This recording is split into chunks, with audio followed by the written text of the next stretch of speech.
Hi friends, question number 13 को start करेंगे। देखिए क्या लिखा है। A pole 6 metre high cast a shadow 2√3 metre along the on the ground long on the ground then the sun's elevation is. देखिए ये application of trigonometry नाम के चैप्टर का क्वेश्चन आता है। ऑलराइट, इसमें डायग्राम पे सारा क्वेश्चन सॉल्व हो जाता है। ये मैं आपको दिखाता हूँ कैसे सॉल्व करना है। बहुत आसान है, बहुत ज़्यादा आसान है, देख लीजिए। Pole 6 metre high cast shadow 2√3 metre. देखिए मैंने जैसे आपको बोला था कि मैं यहाँ पर आपको बेसिक के साथ बताने वाला हूँ। आपको एप्लीकेशन ऑफ ट्रिग्नोमेट्री में सबसे पहला चीज़ करना होता है कि आपको ग्राउंड ड्रॉ करना होता है। यहाँ पर एक टिप मेरे से लिख लीजिए कि मैं आपको टिप दे रहा हूँ, ठीक है, मतलब एक अच्छी नोट दे रहा हूँ। ऑलवेज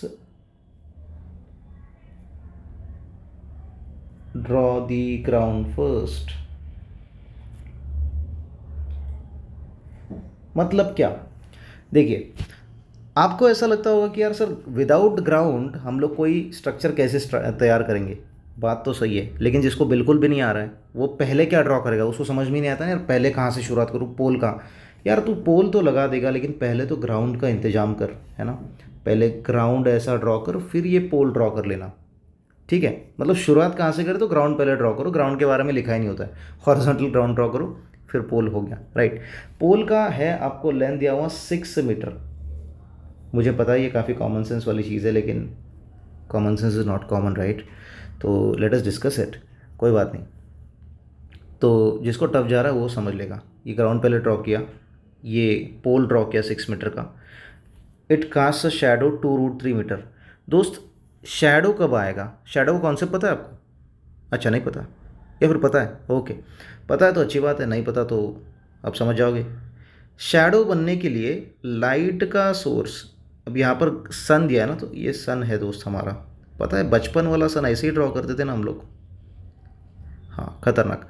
ये सन का लाइट इस पोल पे गिरेगा एंड पोल का शैडो इधर गिरेगा ज़मीन पे। ये रहा जी शैडो। शैडो वैसे काला रहता है ना। Shadow, it cast a shadow 2√3 metre. Shadow का लेंथ दे के रखा है 2√3 मीटर। अच्छा, शैडो है जी 2√3 मीटर वाला शैडो है, ठीक है। Find the sun's elevation. दोस्त, दो प्रकार के एंगल होंगे यहाँ पर, ठीक है, एक्सप्लेन कर देता हूँ। एक होगा एंगल ऑफ एलिवेशन, एक होगा एंगल ऑफ डिप्रेशन, ठीक है। एलिवेशन का मतलब नीचे से ऊपर देखने वाला एंगल, मतलब यहाँ से लेकर के यहाँ तक ये जो लाइन मैंने ड्रॉ किया, ये जो एंगल है ना दोस्त, कलर थोड़ा चेंज करा था, सब पीला पीला हो गया। ये जो एंगल है ना, अभी मैंने ब्लू में किया है, इस एंगल को बोलेंगे एंगल ऑफ एलिवेशन। नीचे से ऊपर देखते समय जो एंगल बनता है, ठीक है।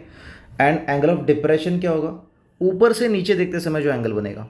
ऊपर से मान के चलो यहाँ से कोई नीचे देख रहा है, तो एंगल कैसे बनाओगे? यहाँ पर बनाओगे? नहीं, ये गलत है, ये गलत है। एंगल ऑफ डिप्रेशन बनता है एक्स एक्सिस के साथ। ये बनेगा जी एंगल ऑफ डिप्रेशन, ठीक है। इधर angle of elevation and angle of depression दोनों भी एक्स एक्सिस के साथ बनते हैं। ये बहुत इंपॉर्टेंट कॉन्सेप्ट है। बहुत सारे बच्चे इधर ही ड्रॉ कर लेते हैं, है ना। ये लाइन आपको खुद ड्रॉ करना पड़ता है। इस क्वेश्चन में इसका कोई यूज़ है नहीं, लेकिन मैंने बताया था आपको कि मैं बेसिक से बताऊंगा, इसलिए मैंने ये बता दिया, ठीक है। चला तर मित्रांनो, जाऊया पुढे आपण आपल्या सममध्ये।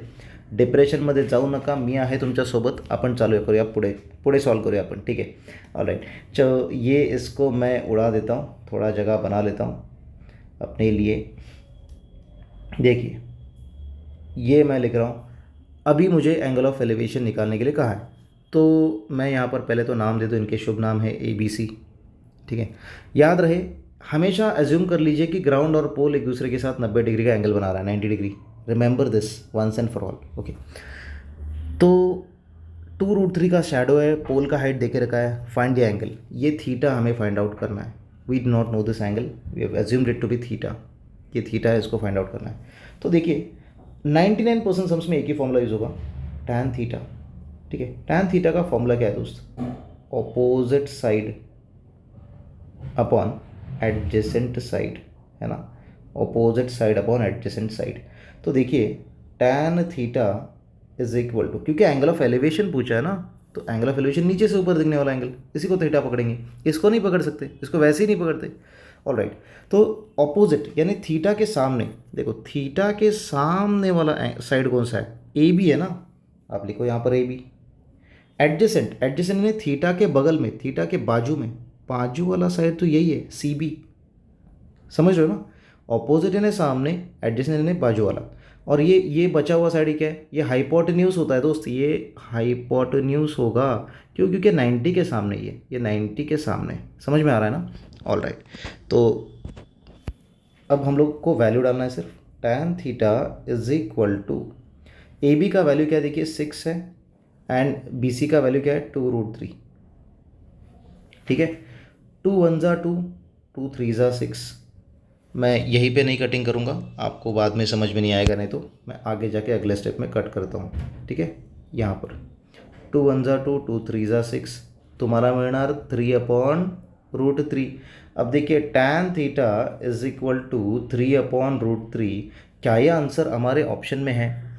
अरे ऐसा तो नहीं होगा, हमको तो थीटा निकालना है, हम क्या देख रहे हैं, ये तो गलत बात है, मैंने गलत सवाल पूछा आपसे, राइट। तो देखिए करना क्या पड़ेगा, इसको थोड़ा सिंप्लीफाई करना पड़ेगा।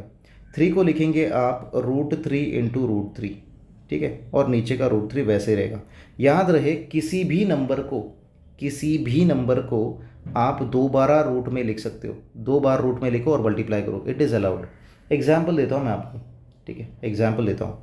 मान के चलो मुझे 5 लिखना है, तो 5 को लिख सकता हूँ मैं √5 इंटू √5, 6 को लिख सकता हूँ मैं √6 इंटू √6। याद रखो इस चीज़ को, ठीक है। All right, let's go ahead, let's go a bit ahead. अब देखो एक √3 गया, एक √3 गया, क्या बचेगा √3। tan थीटा का वैल्यू मिला मुझे √3, है ना। अब मुझे थीटा निकालना है। देखो एक ट्रिग्नोमेट्री का टेबल था जो हमको दिया हुआ है बुक में, थीटा का वैल्यू कैसे निकलेगा।